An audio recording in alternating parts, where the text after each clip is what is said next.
బిట్టుకి అనుకోకుండా night 2 o'clock నుండి fever అయితే హెవీగా అయిపోయిందండి.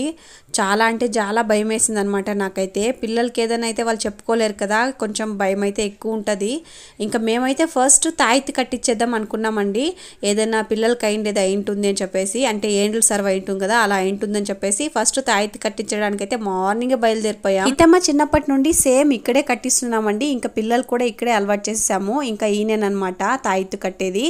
ఇంకా ఇవంతా మూఢనమ్మకాలు అనుకోవచ్చు, కానీ ఒక్కోసారి నమ్మాలండి. ఎందుకంటే మనకు అలా అలవాటు అయిపోయాయి అనమాట. ఇంకా అలా కట్టించుకొనేసి మేము హాస్పిటల్కి అయితే వచ్చేసాము. అదొక్కటే కాదు కదండి, దాంతో పాటు ఇది కూడా చూసుకోవాలన్నమాట, రెండు అన్నట్టు. ఇంకా మేమైతే టిఫిన్ అయితే చేసేసామండి. అప్పటి వరకు టిఫిన్ కూడా చేయలేదు.